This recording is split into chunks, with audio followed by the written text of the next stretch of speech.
When the wicked, even my enemies and my foes, came upon me to eat my flesh, they stumbled and fell. Though hosts should encamp against me, my heart shall not fear. Though war should rise against me, in this I will be confident. One thing I have desired of the Lord, that I will seek after, that I may dwell in the house of the Lord all the days of my life, to behold the beauty of the Lord, and to inquire in his temple. For in the time of trouble he shall hide me in his pavilion. In the secret of his tabernacle shall he hide me. He shall set me upon a rock. Christ. The mystery of Jesus is hidden. The people of Christ in the mystery are hidden. No, they're not usually the people occupying churches. They are hidden in the realm of the Most High. It's a spiritual place because the world will encamp against you, seek to destroy you, seek to do harm to you if you are a believer, and especially if you come from any kind of place where there are major hypocrites, such as any kind of high society or anything like that. They consider it a personal vendetta that any of theirs, so to speak, will get away and go to Jesus, and they feel like it's open season against them to destroy their character, create false rumors, character assassination, and so forth. And all these things I have experienced. All these things have been done against me. I have had no voice, no ability to rebut, no ability to say what I had to say, no ability to be listened to. As far as my talk about Elisha and the child, when a parent starves a child of love, basically the child keeps seeking for that love, and when they don't get it, they're traumatized, and that trauma gets fed upon by the Satanist mother or father. And that is a very common thing. So that child can never rise in prominence, can never become a man or a woman, just remains kind of like a host to be fed upon and then blamed later when things don't go well as the cause of the grief for the parent vampire who is feeding upon the child that they hate. Now, I think that you're starting to get the idea, as I've kind of cobbled this broadcast together, that there's a great deal of insight here that's well beyond anything that any of us have ever heard in the media, well beyond anything that's ever been analyzed by psychology or psychiatry or psychology, well beyond, formal group rituals of this or that, or, this Hollywood-esque kind of idea of Satanism and all this sensationalism. It goes beyond Rosemary's Baby and all that kind of Hollywood-esque stuff. Paranoia, gang-stalking, hive mind, all those things, supernatural, witchcraft, controlling others. We get into the fundamental principle of feeders and feedees, those who are fed upon, those who are set up as victims to take the fall, to hide the ones who are the elites, who are the hypocrites, who are the money grubbers, who are the ones who are doing the evil in society, and then foisting it upon those who don't have the ability to fend for themselves because they're children just wanting their parents' love and keep seeking it over and over again, sometimes throughout their lifetime, but then being manipulated through that desire to take the fall in order to deflect the guilt from the guilty to the innocent. Do you understand? Is that about as clear as it could be put in a general way?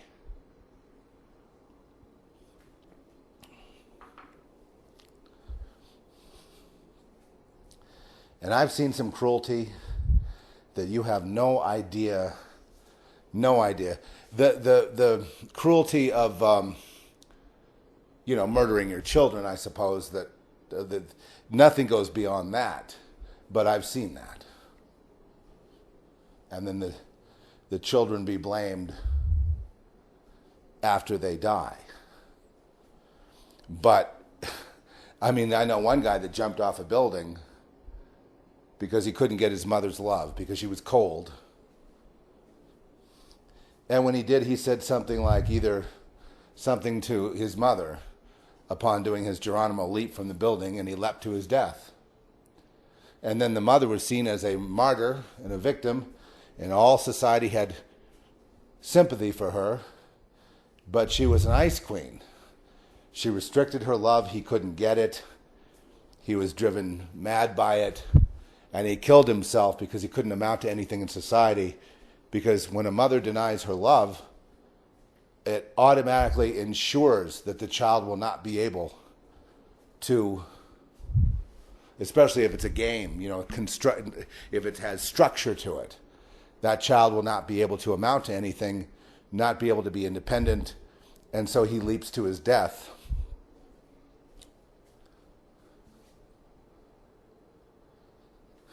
Knowing that he was a sacrificial victim of his mother, who was a Satanist witch, who is a member of the Junior League, of every charity in LA, the Realtors Association, sold houses in Beverly Hills, and so forth and so on. No one would suspect that this woman would have done this to her son. And I want to take it even a step further. I don't think she could help herself or even was totally aware of what she was doing. It was just a dynamic in the relationship, and she couldn't help it because she could do it. It gave her power. It gave her psychic power, personal power. It was like a drug. It made her high. And then when he died, she got to blame it all on him, and then she got a big pop out of that. But there's nobody home. She had sold her soul to Satan early on as a child. There was nobody to receive that power or to receive the gift for the denial of love and destroying one's child, then having the sympathy of society that, oh, isn't that awful how awful your son was.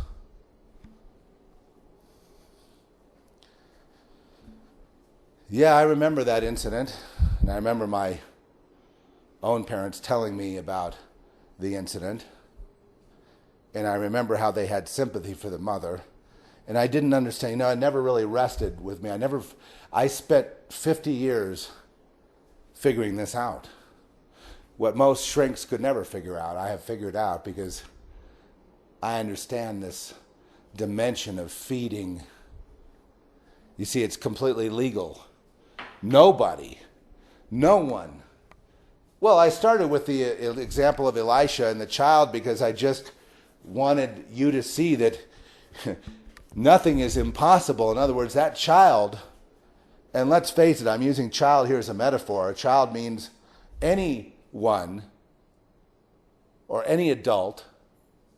No, you will not interrupt me. Trish will take care of it.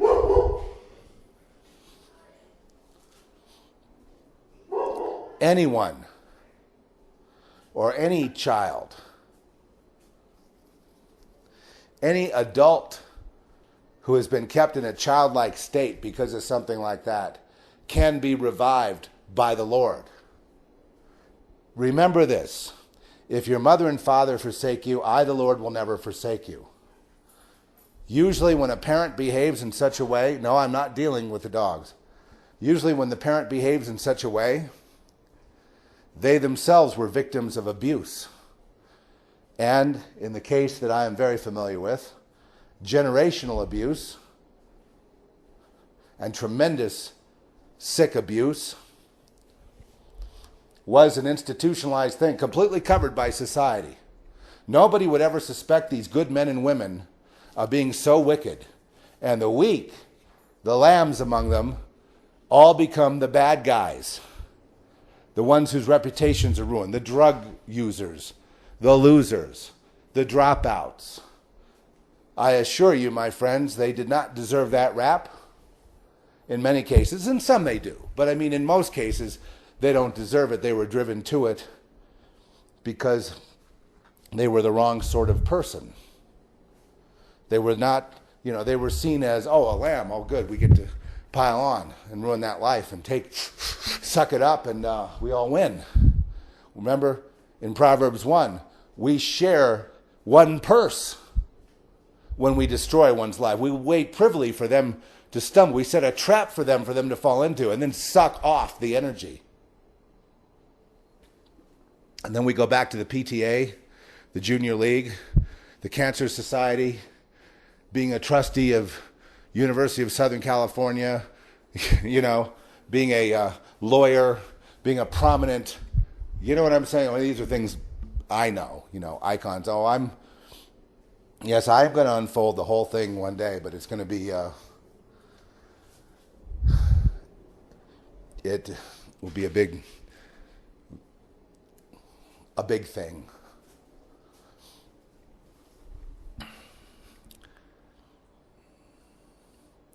I'm just giving you the fruit of my knowledge here.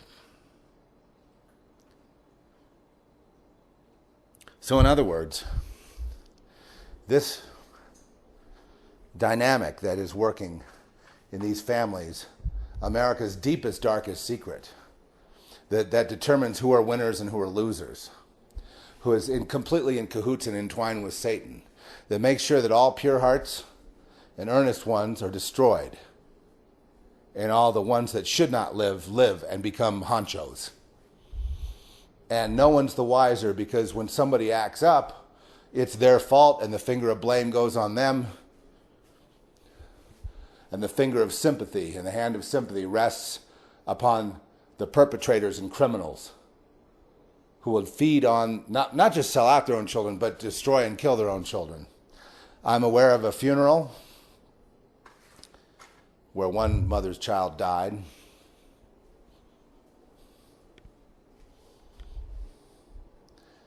He was a loser. So she's crying. Then she looks over at someone after the funeral. Tears are all dried up. She starts smiling and laughing, mocking, and says to this person, "How did I do?" Regarding how were those crocodile tears? Were those convincing? How was I as an actor? And it was just like that, on that level.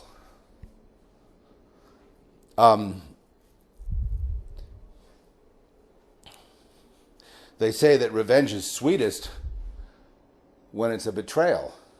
In other words, when someone has your confidence and you reel them in, and you think, and you're giving them a form of love and friendship and camaraderie, and then the knife comes out, and then the poison is put in the food, and then the person goes down.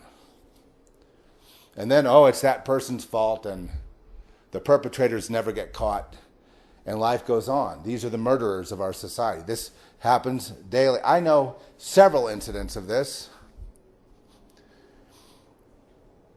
and several Jezebel parents who help facilitate this, but then it's done in a structured way. In other words, it's done in cahoots with a whole network of, pedophile Satanists who then cooperate with one another to bring that host or bring that person to a point of self-destruction.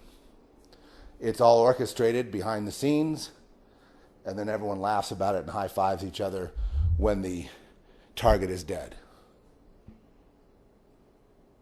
This makes the idea of an Illuminati breeder look completely almost innocent in comparison.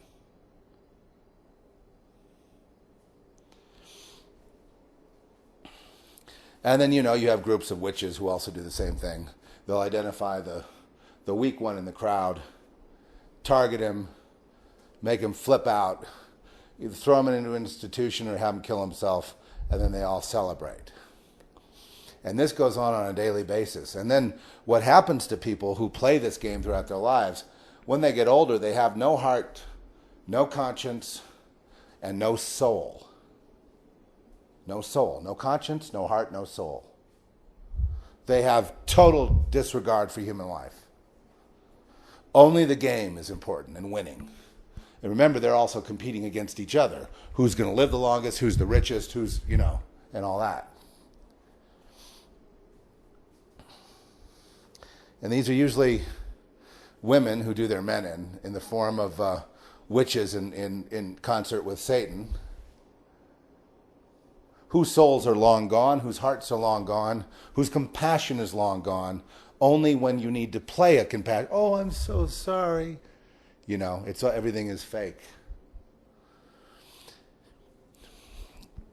The hope of this is that a child who's in this situation, and I've known several, who cannot live because love is being withheld, and cannot grow and cannot adapt to society because they're being messed with. Come on in, come on in. Why are you here? Come on in, I'll love you. Come on in, I'll love you. Why did you come in here? Go ahead and do that. Go.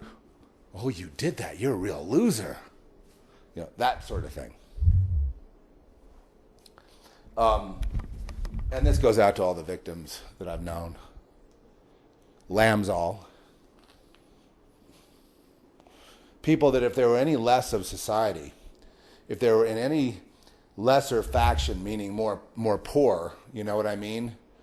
If they just happened to have been born not as an heir to this or that or the other thing. I'm thinking now of the case of the two heirs to the Oscar Mayer fortune that were my friends, my best friends. Two brothers, Mark and Todd.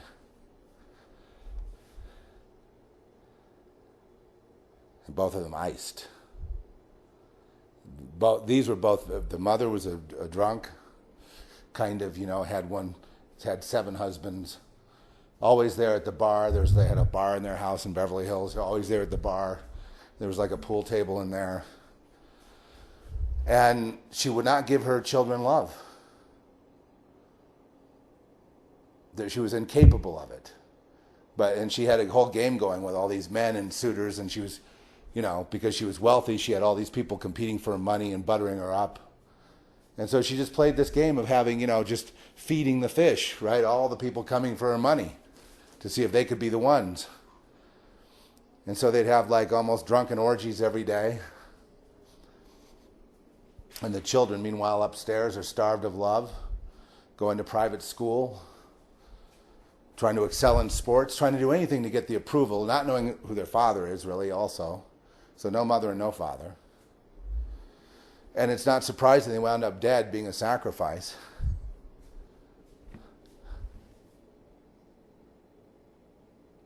And in one case, it was a suicide, gun to the head.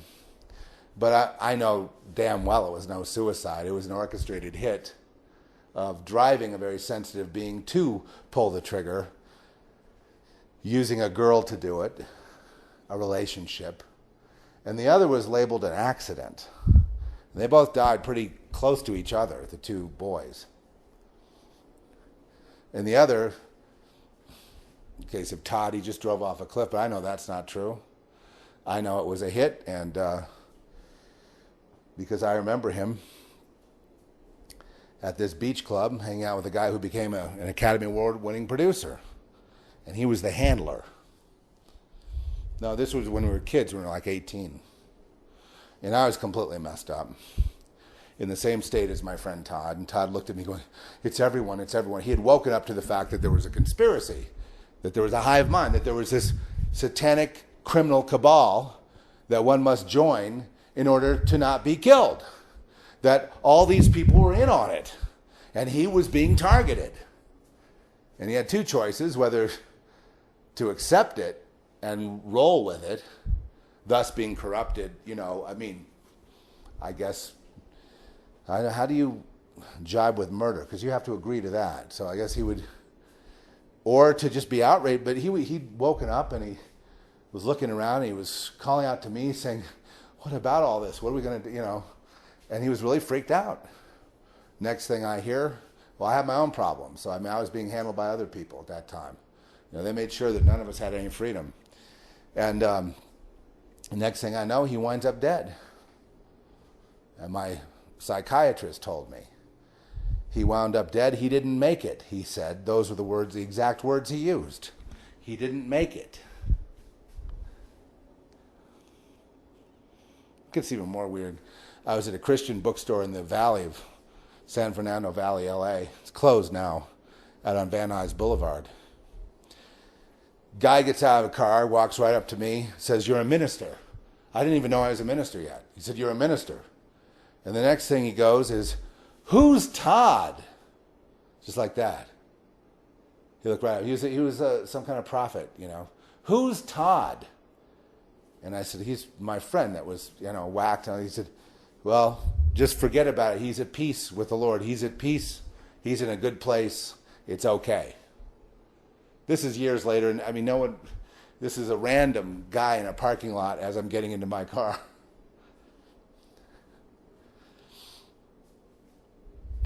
That didn't really comfort me completely. It gave me, I was happy to have the word. I was happy to receive that he's all right, to not worry about him, to not feel there was such an injustice done, that the Lord's taking care of his own. And he was, if anything, a lamb, You would have loved this guy. His mother did not.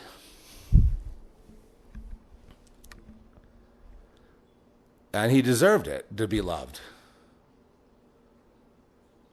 But anyway, that being said, the two of them died pretty close to each other, time-wise, within a few years anyway. And thus the legacy, the dark Oscar Mayer story goes forward. But I know a lot more things than that. That's just one little thing. Had either one of them not been an Oscar Mayer heir, they'd be alive today. If they were just in some middle-class family somewhere, I mean, they might have a battle, but, not necessarily a death sentence.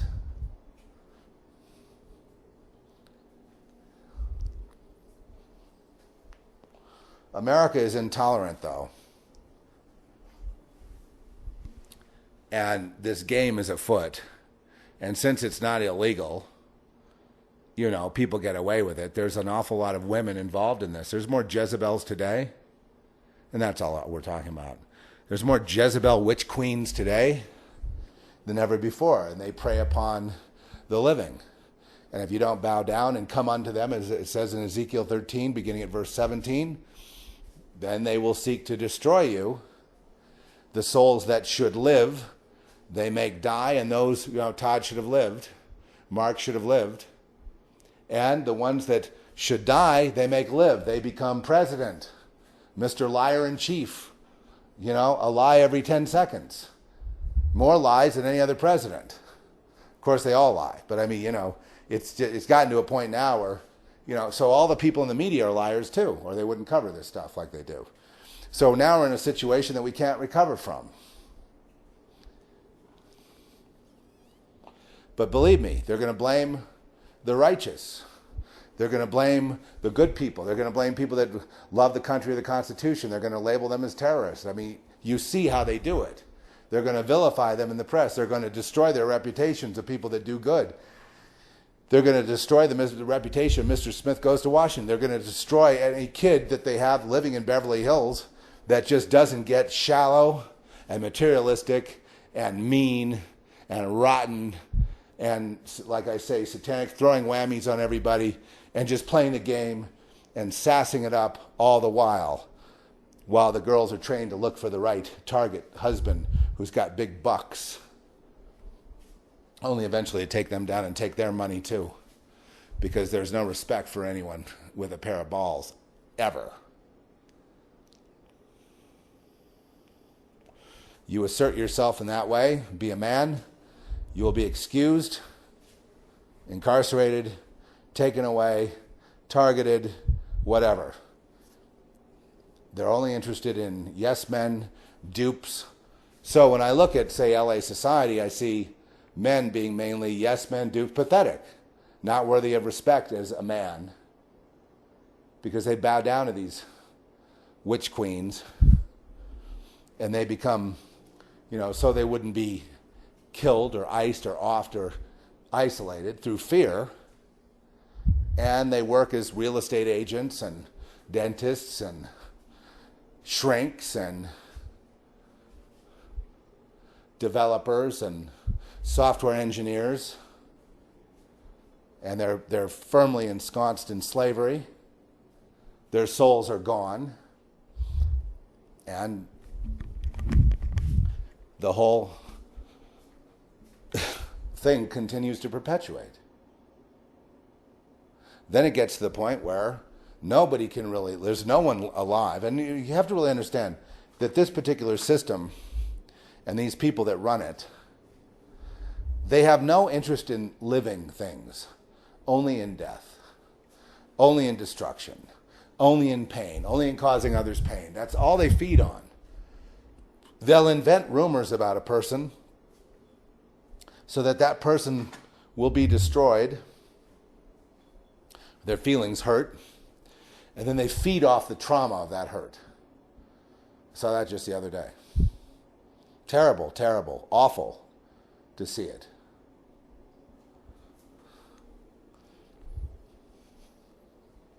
And if they don't feed off that, they'll die.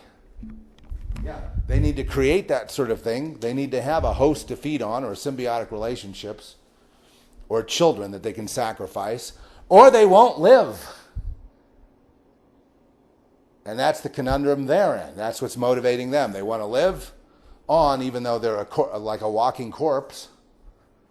No feelings, no soul, no ambition, no nothing. Just the game. That's it. And they're willing to sacrifice anything and everyone who's real, and everyone who's feeling, everyone who has a conscience. They're all targeted.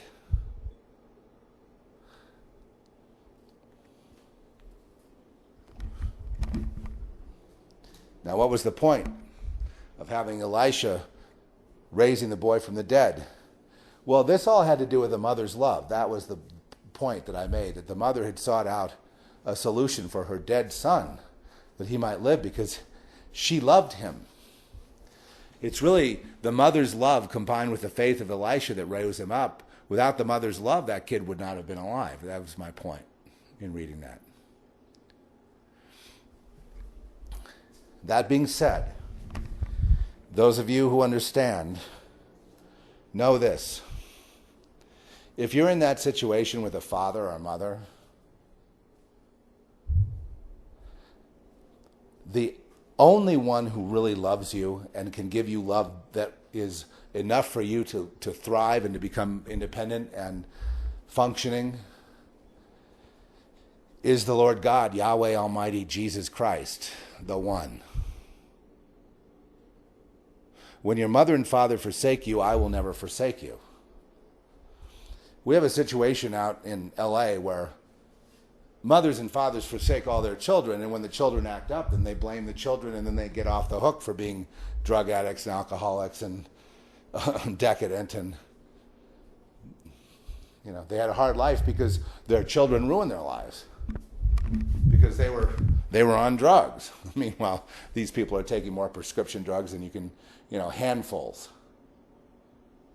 to keep that conscience seared, to keep it knocked back. So you people in LA, have I about summed it up? That's nothing. There are depths to this and organizational patterns to this that any qualified sociologist should be very interested in, because it dictates how our society is actually formed,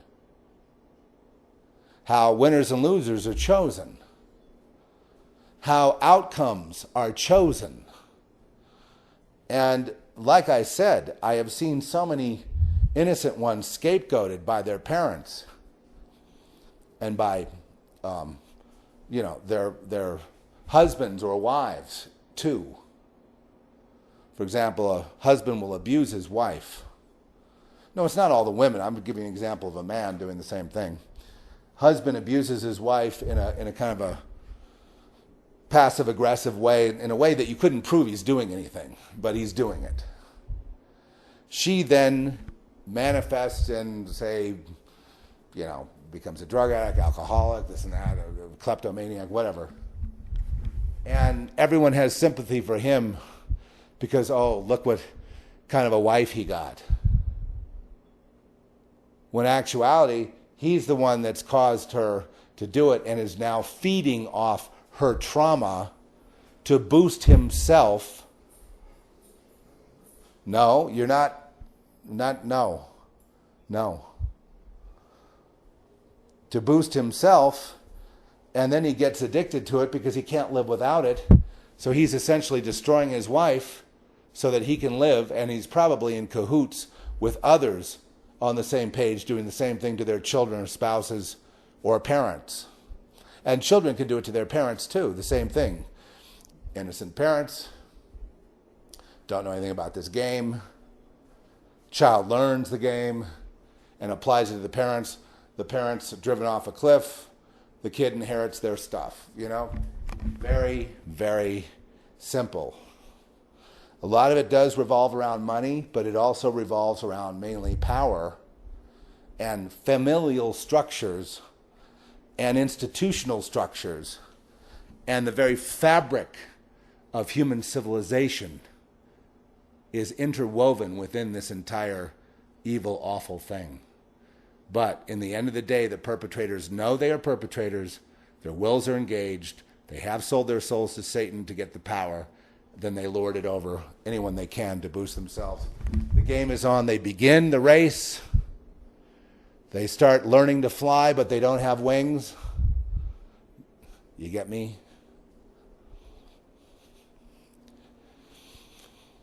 That means for everyone who was successful, several had to be trashed.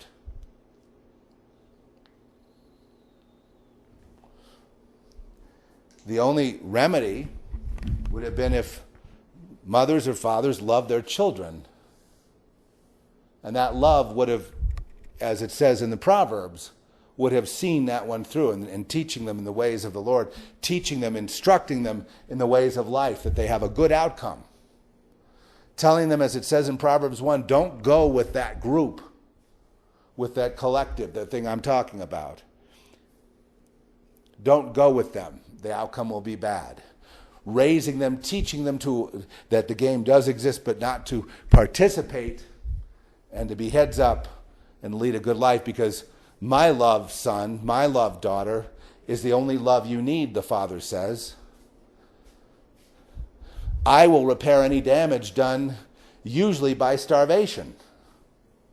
Conditional love. In other words, if you jump through this hoop, you jump through that hoop, you become this or become that, then I'll respect you. But otherwise, okay. And it gets more insane than that, because if you remember in my book, Lamb, the mother in Lamb of, there was a rock star who was on drugs, and he was like doing music. And she actually targeted him hired an assassin to basically take him out at a concert, and did, and was successful. That is not an isolated, like, made-up kind of story. The society represents mother, and the assassination represents targeting anyone who is a free spirit, anyone who is creative, anyone who is a poet, anyone who is really of the truth. You see, in the end, what they want is they just want lies. They want to be lied to. Anything that counters that will incur the targeting of the individual, and the gangstalking ensues, because in my situation, I'll just speak to my own history. There's been hundreds of thousands of dollars spent in elaborate gangstalking schemes for whatever reason, including voice-to-skull stuff. Big time when I was younger, less now, but it's because I'm growing up in the Lord. The Lord is my protector. He's my guide. So I've come into for example, the first time that I was gang stalked was when I was 18. I was sent off to this college. I was a mess. I couldn't do studies, but they sent me off to some college in Colorado, even though I was right out of a loony bin, and I was very confused. And the idea was to kill me at that time. So they hired this guy who was the music teacher of the college, and he had his boys, that he worked with. And, they messed with me, and there was a girl involved messing with me. Got me to the point of suicide. All is lost. Fed me LSD, and then gave me phenobarbital right from a pharmacy. I mean, it couldn't be more obvious. The boys just show up with trays of it. Here you go. You want phenobarbital? There's no high you can get off phenobarbital. The only thing it'll do is put you to sleep or kill you. There's no right on cue. So there were I'd say about 15 people involved at the college. The music teacher ran it. His name was Max.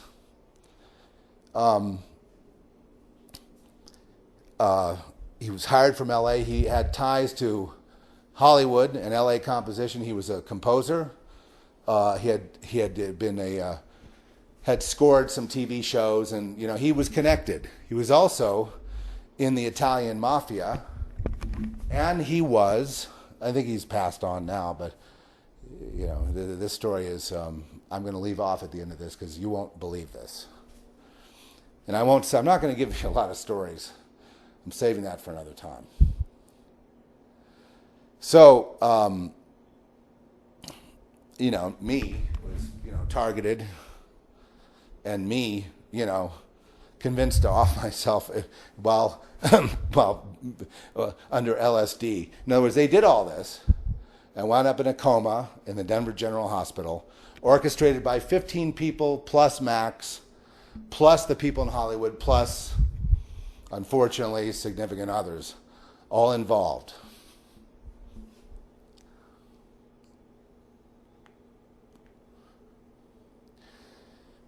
And somehow I pulled through and lived.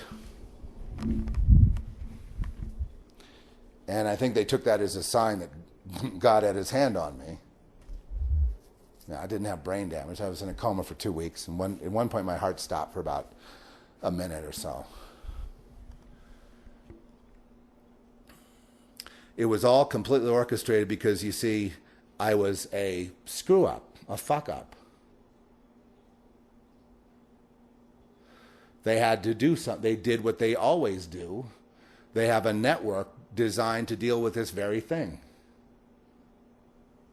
All the sympathy going to the parents, everybody else, how hard they tried. Well, and the real story is it was an orchestrated hit. Later, and then only the Lord can orchestrate something like this. I had to escape LA, move to Santa Fe because the gangstalking had started again. Moved into a random place in downtown Santa Fe. Really nice place. It had a pool that Lisa Ruby went on and on. It was an illegal pool or some kind of satanic pool. Well, it was a satanic place. Why I moved in there was because I met some real estate agent who was buying it and wanted us to move in to help her buy it. We were just sort of used. I had sold that property in LA, so I had the money to move in there. Didn't know what else to do. Moved in. At that time, I began with the internet, and I was serving the Lord. I'd given my life over to Him. Well, eventually, we found out that the place was cursed. There were footsteps on the roof every night, stuff flying off the shelves, poltergeist activity. The pool was acting up, turning different colors because of this. There was like a curse where there were bones, a massacre, and then the people that built it moved the bones without clearing it, and there was a curse on them, and the woman had been killed on the Tasuki Road, a place where there was a curse by Indians. And her husband was named Max. He didn't know much about us at first. But then he came to understand this was the man who orchestrated the hit on me when I was 18. What are the odds on that? No. There are no odds. It's supernatural. Eventually, he got to thinking, well, this is a lamb. So he wanted to take us to lunch. And I went on and on about the New World Order and about Satanism and drove him nuts. Then one night he comes over. He takes us to he built 3 houses there. Each one like $1 million, $1.5 million. They're expensive properties, but they're in a compound like condos or townhouses, but really upscale. And he had a really upscale one. His kid's there for a barbecue. I remember one time Trish walked over the rooftops to throw some T-shirts for the Zeph Report over to the kids. And he said, I thought that was my wife. Oh, yeah, he knows. The wife paces the ceiling. That's not so unusual. you know, that her ghost, if you will, would be doing that. But he seemed to know that that was her too. Well, then eventually he understood what was happening, and they were very afraid of me. But he didn't quite get it. One night he comes over, and I give him a glass of wine, of red wine, and a Bible. And he looks at me, and it's kind of a dim light. He goes, "Are you scared?" Like that. And I said, "Oh, I see. Scared of going through this process, scared of you doing your work." And then when we were over at his place, he showed us how he was some kind of Italian guy. In other words, he was a made man. He didn't need to teach at a college. He was already independently wealthy. He was a millionaire. He was a made man. He was also an assassin. I mean, mafia, right? So he revealed all this stuff stupidly. See, I knew at that moment, when he said he taught at that particular college at that particular time, and I asked him, was that in like 1972? Were you know? 73, yeah, So I knew. This was the guy. You were the music teacher. You were the,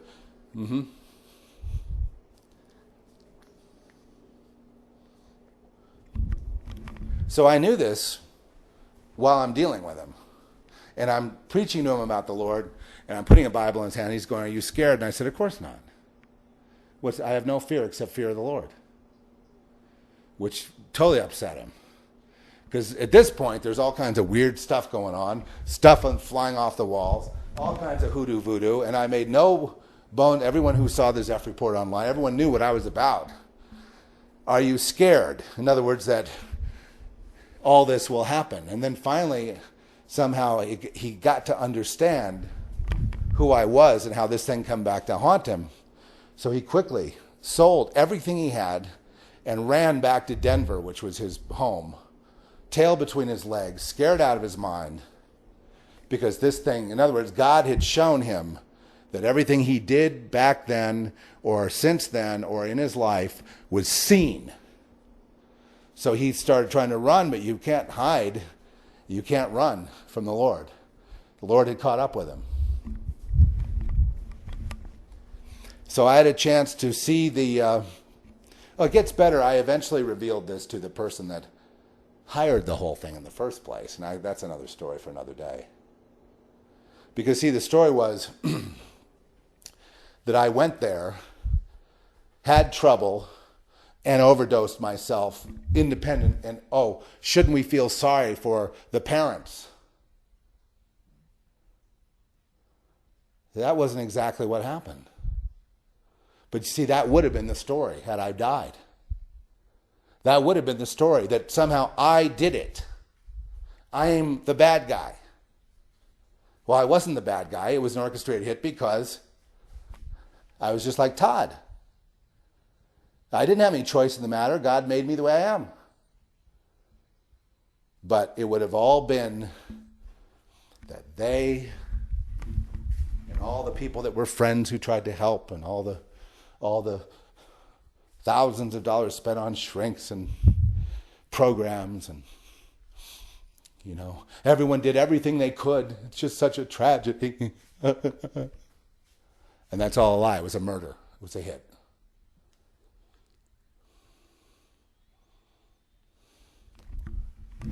Except that damned asshole didn't die. And damn God too. So where are we now today in this ongoing saga? Well, most of the saga I'm not revealing because, that's just a tidbit. There's a lot more to it. There's a lot more meat on the bone in terms of a story. It's something that should be written up. It should be written and published and read everywhere. Because the keys to all of this go to the fabric of polite society, not being so polite and having no tolerance for, decent people, honest people, truthful people.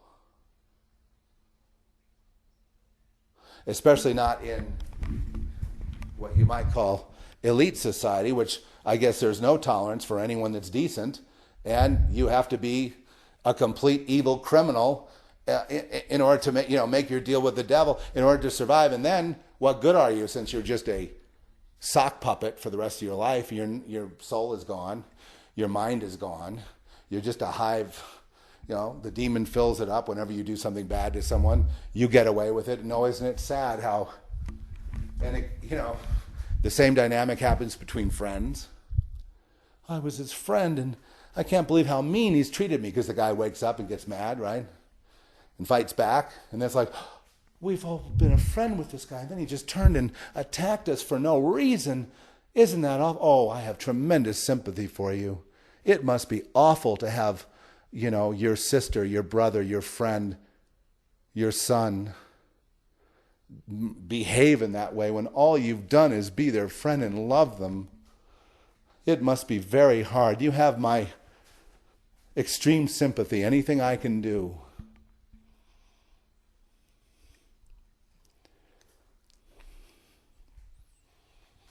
Bill Clinton did the same crocodile tears whenever he had gone to a funeral, especially those people that flew around helicopters who saw him do cocaine or whatever, and they wound up whacked. That kind of thing happens. So people are scared. People that know what's going on are scared. They're scared because there's a total lawlessness in America, complete lawlessness, or the law is just simply politicized. And there's a lot of other levels to this. I mean, there's a lot of victims, like, for example, political victims of the same dynamic, who happen to be a good person, but then their character is assassinated by people who can do it, and they're ruthless about it.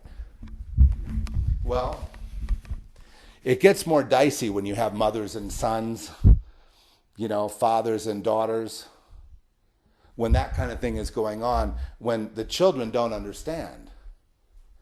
You mean you gave birth to me to kill me? Why don't you love me? And they go back and back and back trying to get the love, and it's always a setup.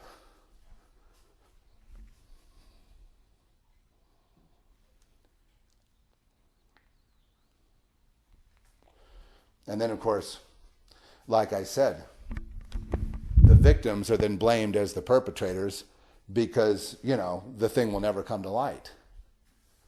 The true crime never comes to light. So, so there you go. And I mean, it gets more weird. I mean, you've obviously seen the Casey Kaylee Anthony thing, that was, weird. I haven't really figured that one out. I haven't really studied that, but that's really bizarre. That's a bizarre case. There's got to be a lot of this kind of thing involved in that. And I have not broken it down. But I'm just saying, there's one dynamic for you. My survival was God. When I was 18, it was God that showed up. When I was in the fake psych ward, which was not a psych ward, but it was like theater. It was like everyone there was an actor running a game. And I guess the whole point was to cause me to kill myself or to take my soul, do something, And I never really figured that one out, why people would go and spend so much money on something like that. I suppose trying to change people from what they are. But anyway, this is an absolute truth about society. This is like unfortunately, the very dynamic, the fabric, the very guts of how a cruel society works. Again, with the victims of said, who were, set up, obviously had no chance, being blamed, and the perpetrators being boosted completely backwards from the way it should be, from right versus wrong. You know what I mean? I mean, there's a right and wrong in life. There's, doing the right thing versus doing the wrong thing. Doing the right thing, I advocate even if no one's watching. But look, let me put it this way. Once someone gets away with one of these crimes, like this guy, this scared little rabbit, Max, big man, big Italian-made man guy, huh? running to Denver. He said he had children, grandchildren there. He wanted to see how they do. And I know what that meant. That meant, how far they can go once they've been conformed to see then what they do once they get started down the wrong path. And I said to him, you mean like they become some big guy for 5 minutes? Like you? I didn't say it that way, but I kind of in a roundabout way. And of course he was silent.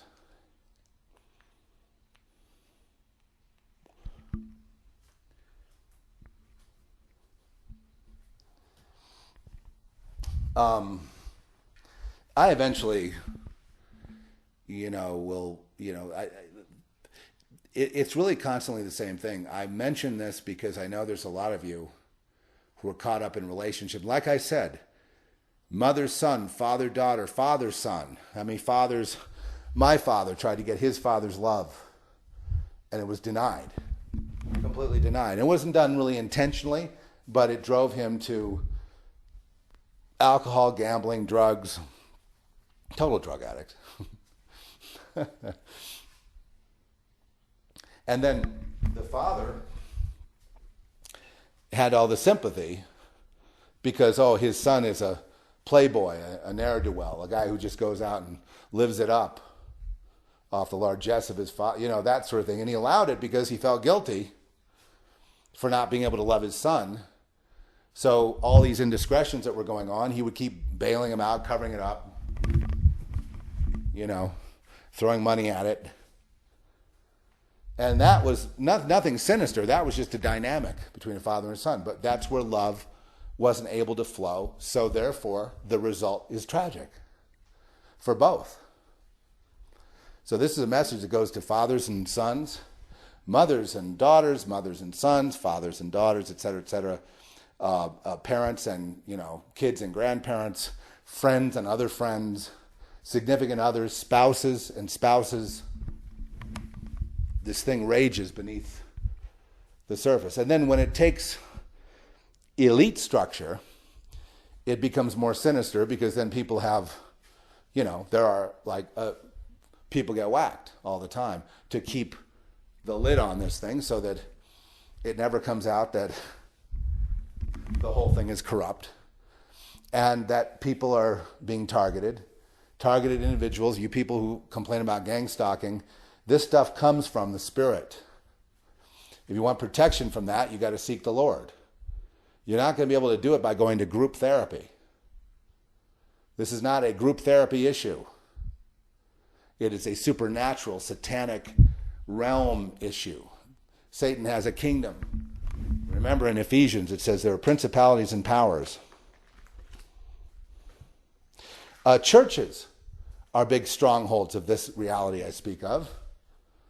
And parents will send their kids to churches in the hopes that the church will conform their kids to be good, contributing members of society so they can take their place and get started down the road of iniquity. And the church does a great job doing that. Because, the kids see the other kid commit suicide. They don't want to be suicided. You know what I mean? They're taught very clearly that you don't toe the line. This is what happens. Okay, so they conform. And I don't blame them. I'm simply pointing it out because nobody else points it out. I'm the only one I know of. So it's always been that way. I've always been out ahead of the curve, ahead of the game, ahead of the people, ahead of everyone. And the reason is because God is my father. He's my mother.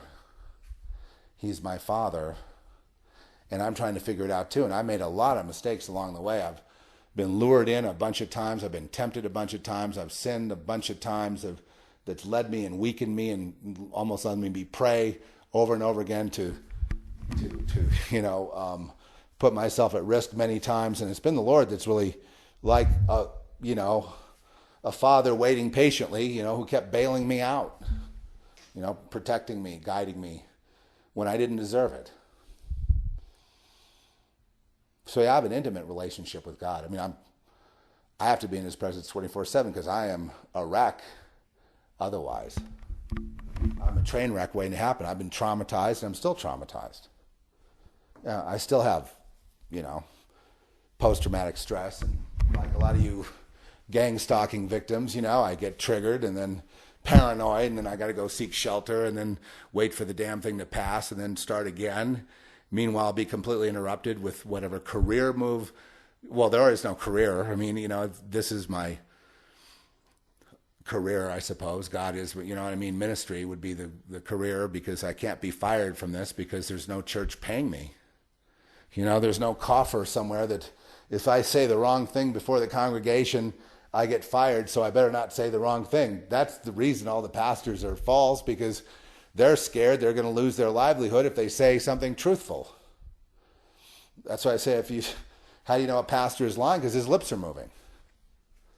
Because the congregation holds the purse strings. And the same thing with me. I mean, I've held my fire a lot because I was afraid of not being able to live, of not having money, of not being able to eat and things like that. And with the Lord, I'm telling you, that's okay. That's understandable. That's human. But eventually, all of us who serve the Lord and who are just his children need to rely on him and not worry about anything like that. But it's easier said than done. It takes, time. Some of us, people that have been born poor and so forth have a lot easier time with that than people born rich. And Jesus spoke about that. I mean, if you're born rich and you want the kingdom, you have to really not look to the left or right, but just keep your eyes on him, because it's just, there you have another strike against you.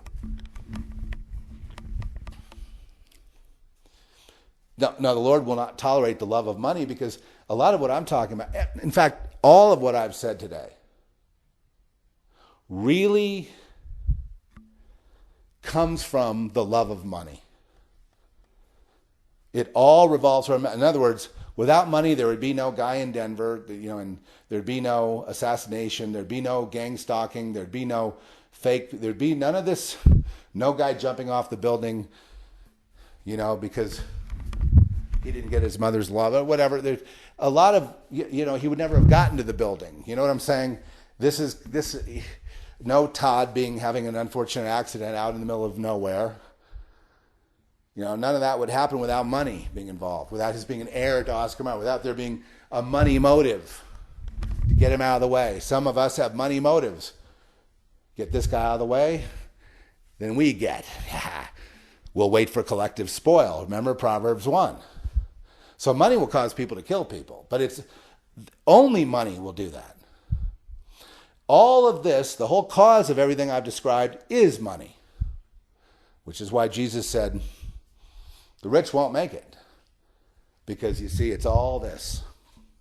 How does one extricate himself from the realm of money and weakness? Money and weakness that money causes. I'm not going to eat, therefore I'm better, say the right thing, not step on any toes, or I'll be cut off. I'll lose my job. I'll this, all that. How many of you have pulled your punches so you wouldn't get fired? Money corrupted you, see? It corrupts all of us. But I've just, I'm no different than you. I'm weak, in that way. I've never been a hoarder of money, though. I've never wanted to hurt anyone for it.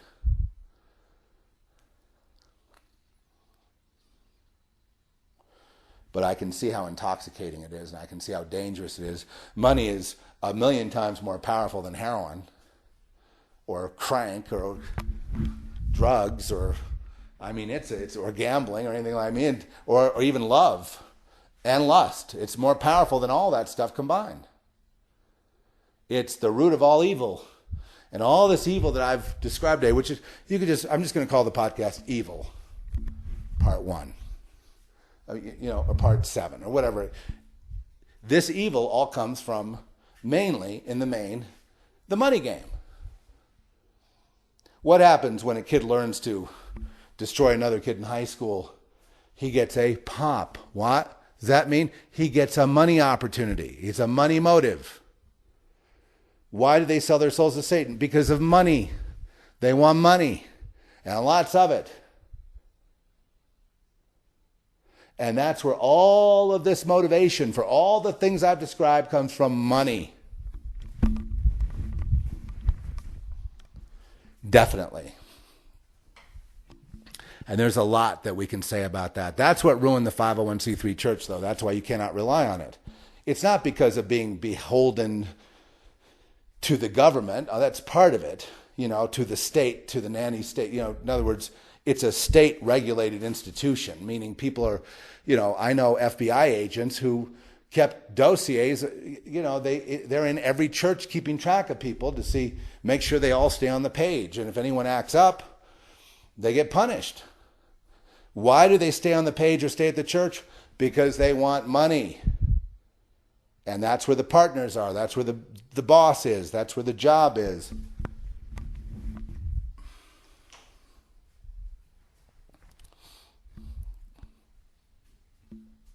So money is the root of evil, to the point where, parents will sacrifice their own children to get money.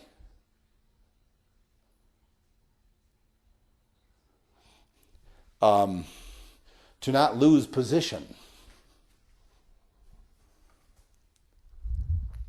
To keep social status, which is what? Money. Why does one want social status? Because they want money. Why does one sell their soul to Satan? Because they want money. You say, well, some want power. Well, money first, power second. It all goes hand in hand. Money is power, power is money. It all goes back to money. The love of money corrupts these people, and they will do anything to get it, including murder. So, which is a cliche that's on TV every night, right?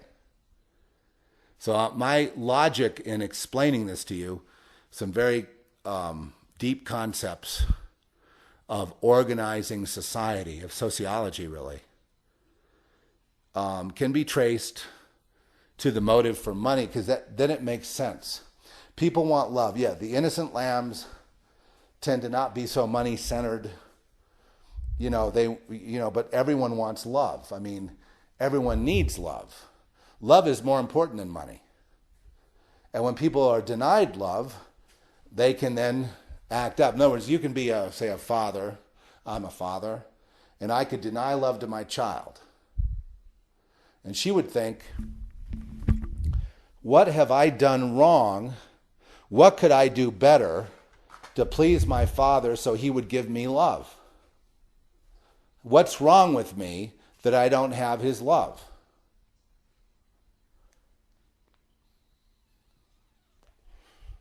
And right there, that can wreck a person's life.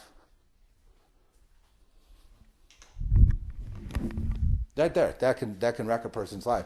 However, the solution to that is, if your mother and father forsake you, I, the Lord, will never forsake you. There's a thing about honor thy mother and father. And I believe that if a mother or father is doing evil to you, abusing you, doing harm to you, not protecting you, and things like that, if that's happening, you, the child, honor your mother and father by surviving and doing what you have to do to survive, which may be exposing the evil they do. That's the most loving thing you could actually do, and the most honoring thing you could do would be to expose the thing that's doing harm, so that all may have a chance at repentance and to change and to be healthy.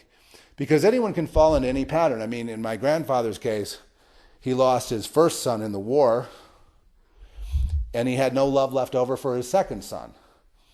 Pretty common. He was traumatized by that because he was guilty. He told the first son to go into the war. Anyone who doesn't sign up for the war is a loser. So he goes and gets killed. Then he can't love anybody.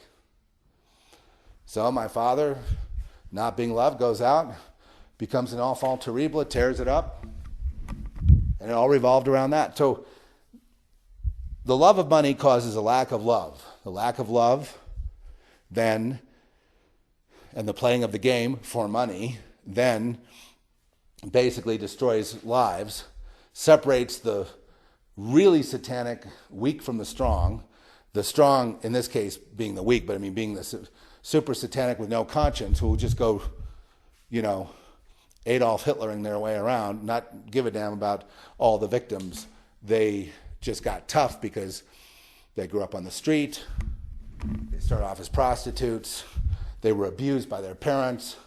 They were sold into sex slavery. And when they got their chance to get some money and to be established and to be seen as an upright figure in society, they never forgot that hard life on the street. So they're going to just make the world pay, baby. That means everybody around is going to become a slave or die. I mean, there are people out there like that that put Machiavelli to shame.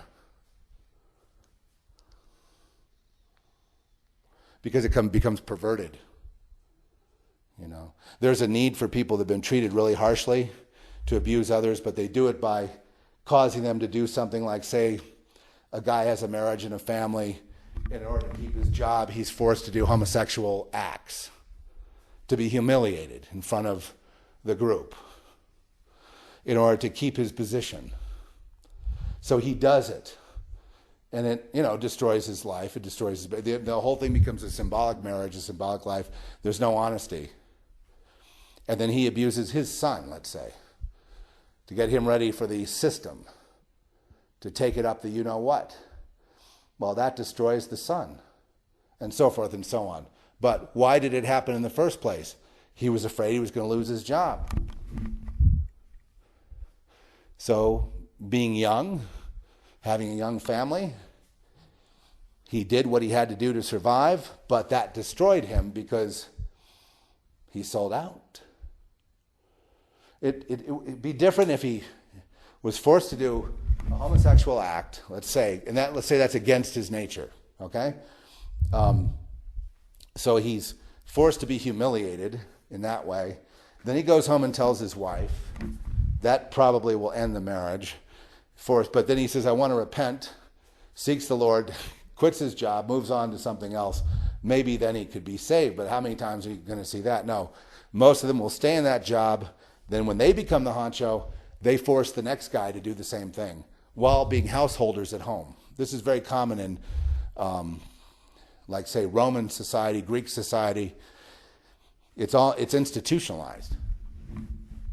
But what is the whole basis of that unnatural act or perversion or whatever? It's power, control, and what does it all really go to in the end? Money. Money. And what's the solution? Obviously, I have the solution, which is seek the Lord and nothing else. And the desires of your heart are what you need. The Lord knows what you need, says Jesus, and it will be added unto you. Seek him first, and everything else will fall into place, but you got to have faith and trust.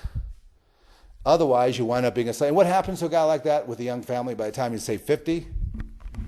Nobody home, okay?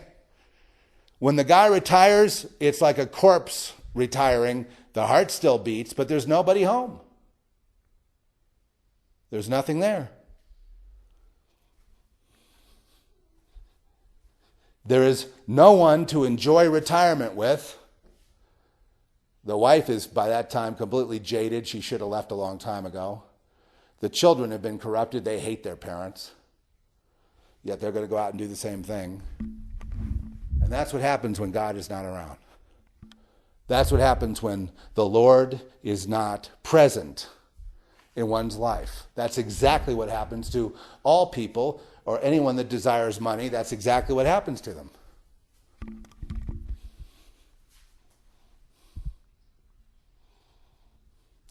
So the perpetrators in this case, the ones who do the criminality, who attack the weak, the innocent, the lambs and whatnot, to boost themselves for money,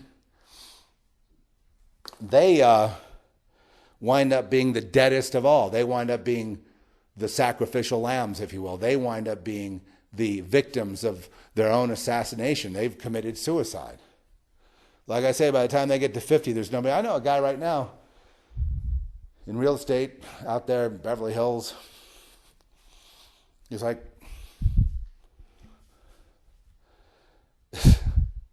He waited too long.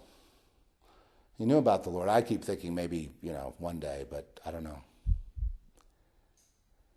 It's money that prevents him.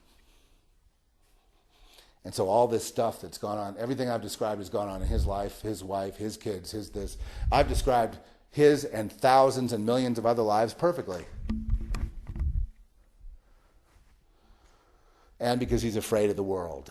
He's afraid that he doesn't want the world to come down on him.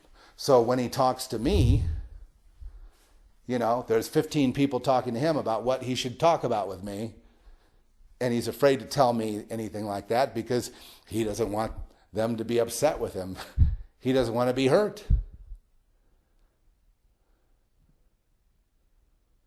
And all of this is to cover up, I think, the deep, dark secret of, ultimately the perversions these people do, pedophilia, corrupting children, sex with children. I think that's that's where the shame is and the guilt. And I think they're terribly afraid that they'll be found out. And no, I don't think there ever really will be. There's nothing new about pedophilia. It's been around forever. Child sacrifice has been around for thousands of years. People killing each other for money and power, that's as old as living in America. I thought we were protected from that sort of thing. I mean, when I was a kid, that's what I thought. There were laws and rules and people, right was right and wrong was wrong. I had no idea that this, disgusting system was in place and being worshipped and lifted up by your average people out there. See, that was the big disappointment the last, say, 15 years of my life. To find, and I shouldn't be surprised, but to find the guy at the 7-Eleven, the mechanic, participating, when there's, they're not, what are they going to get, an extra $50? I don't know. And there is no future with Satan. So anyone going down this path is going to be destroyed internally, mentally. Everyone I know who's gone this way has become senile or, Alzheimer's or, something wrong with them mentally where they're not there. They can't remember people's names, places. They're just gone. That's all. There's just nobody there. So I'm about done. I've said enough to digest. Those of you who are blessed by this podcast, write to me. You can write to me at 5 Bisbee Court. That's 5 BISBEE Court, 109 Box 16, Santa Fe, New Mexico, 87508. That's 5 Bisbee Court, 109 Box 16, Santa Fe, New Mexico, 87508. Zeph Daniels, the Zeph Report. And I am grateful for your support of this ministry. I will continue to tie my leg to the rock and sit there embattled against the enemy. Jeez. I will sit there on that front line. I mean, the front line being truth, I suppose that's the evil thing, or the front line being goodness, that's the evil thing. The front line being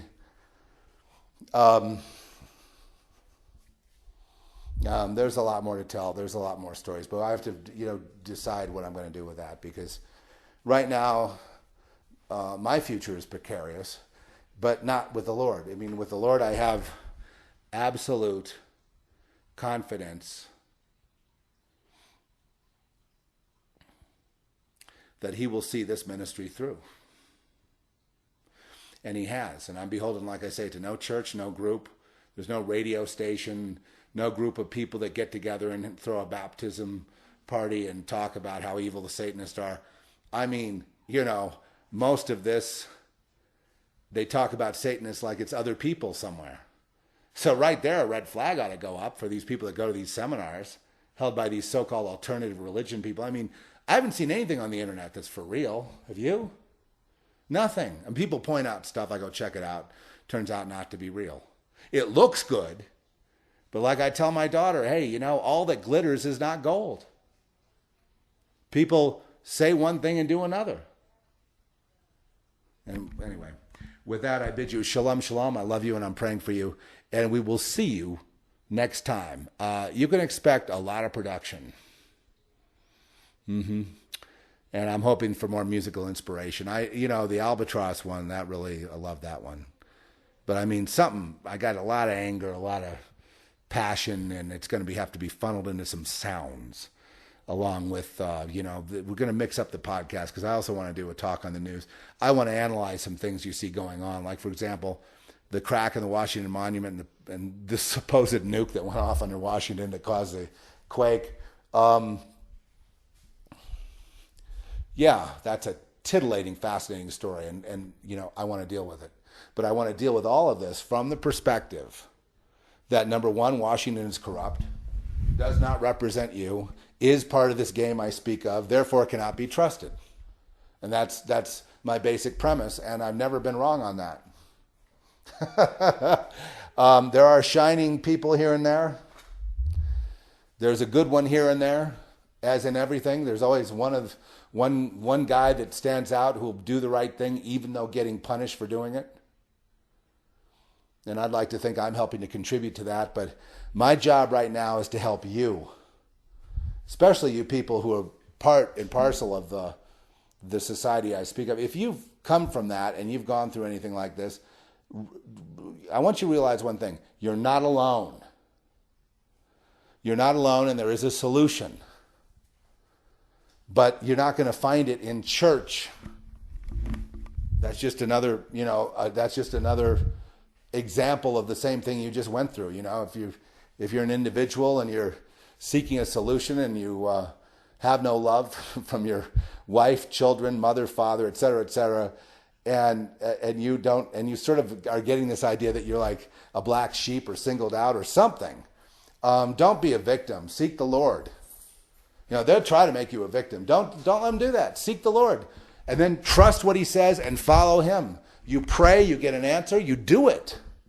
Be obedient. Follow the laws. Don't hurt anyone. Don't slander anyone. Don't murder anyone. Be about truth and be honing your sin life more and more. Honing it. In other words, eliminating. The more the Lord becomes big in your life, the less you feel like doing things that may be destructive. I know we all have patterns that they're falling away right now. Thank God. Praise God. Praise the Lord.